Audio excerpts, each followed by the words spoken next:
Bismillahirrahmanirrahim. Assalamualaikum. Selamat siang and good afternoon, my students. How are you today? Oke, untuk kesekian kalinya, kita akan melakukan kegiatan belajaran secara daring, secara online, karena kita masih mengalami masa pandemi. Oke, di masa pandemi ini, mau nggak mau, suka nggak suka, kita akan melakukan kegiatan belajaran secara daring. But, jangan lupa ya, selalu ingat yang namanya program kesehatan ya, yaitu yang 3M, mencuci tangan, menggunakan masker, selalu kemanapun kalau kalian mau keluar rumah, dan jaga jarak. Oke, itu dia. Oke, for today, we will discuss about new material. Kita akan bahas mengenai materi baru, yaitu materi pronoun. Oke, pronoun itu ada subjective and objective. Sebelumnya, have you ever heard about pronoun? Ada yang tahu? What is pronoun? Ada yang tahu nggak? Pronoun itu apa sih? Oke, mikir nih. What is pronoun? Pronoun adalah sebuah kata yang selalu digunakan untuk menggantikan kata benda dan berfungsi untuk menghindari pengulangan kata-kata yang bersifat terus-menerus. Okay, look at this. You have to be careful about this one. Pronoun adalah sebuah kata yang selalu digunakan untuk menggantikan. You have to remember, menggantikan kata benda dan berfungsi untuk menghindari pengulangan kata-kata yang bersifat terus-menerus. Okay? Remember about that.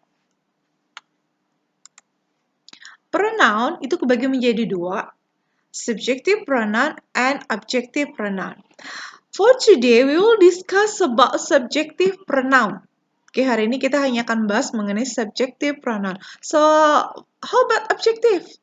For objective, we will discuss about it on our next meeting. Oke? Jelas ya? Jadi hari ini kita hanya akan bahas mengenai subjective pronoun dulu, supaya kalian bisa fokus kepada satu sub materi ini. Subjective pronoun. Subjective pronoun adalah sebuah kata yang menunjukkan pelaku dalam sebuah kalimat.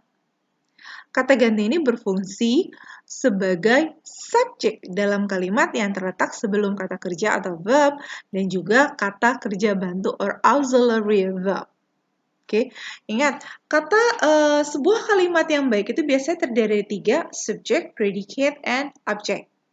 Oke, ingat ya. Ini hubungannya dengan subjective pronoun nanti. Oke. Subjective pronoun seperti tadi sudah disampaikan, pronoun itu adalah menggantikan kata benda. Nah, jadi kalau subjective pronoun itu adalah kata yang menggantikan untuk kata benda. Kata benda yang berfungsinya sebagai subjek. Oke, yang berfungsi sebagai subjek. Subject pronoun, yakni kata yang berperan menggantikan subjek dan biasanya ciri-ciri subjek pelaku itu berada di awal kalimat. Oke. Jadi subject pronoun itu adalah kata yang berperan untuk menggantikan sebuah kata subjek yang ada dalam kalimat tersebut. Oke. Ini adalah beberapa kata yang berfungsi sebagai subject pronoun. Nah, ini dia.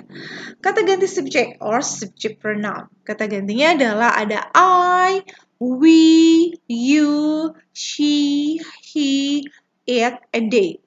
Oke. I itu menggantikan orang pertama tunggal. We menggantikan orang pertama jamak. You menggantikan orang kedua tunggal dan jamak. She itu menggantikan orang ketiga dia perempuan dengan jenis kelaminnya. Dan kalau dia laki-laki itu kata gantinya adalah he. It itu menggantikan kata benda ataupun hewan. Dan they itu menggantikan orang ketiga jamak. Ingat, jamak ya. Jadi dia kalau orang subjek tersebut more than one, jadi digantikan oleh they. Okay, this is for the example to make it clear. My name is Rizu. I live in Indonesia.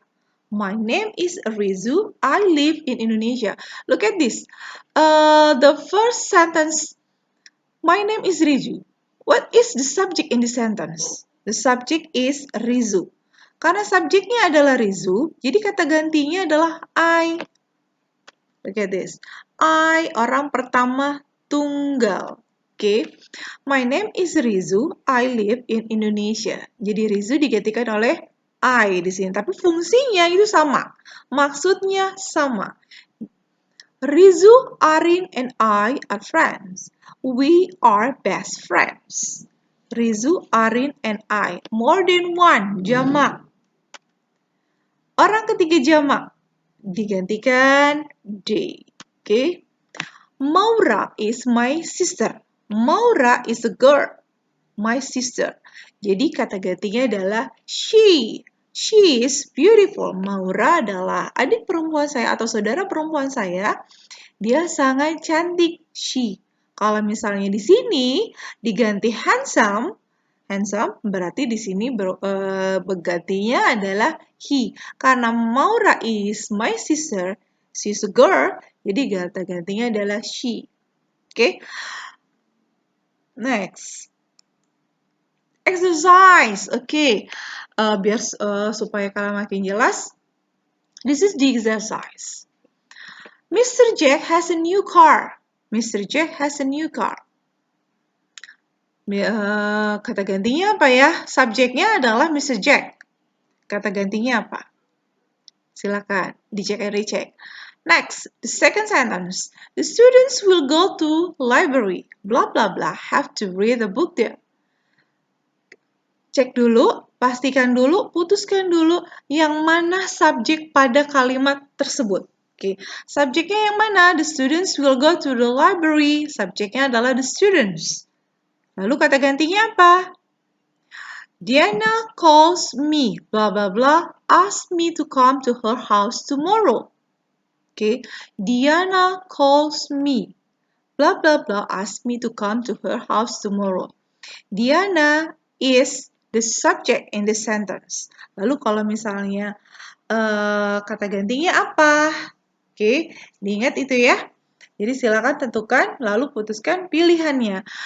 She, he, they, or it's. For number 1. For number 2, she, he, we, they. Silakan dipilih yang mana yang paling tepat untuk menggantikan subjek pada awal. Oke, subjek pada kalimat yang di awal.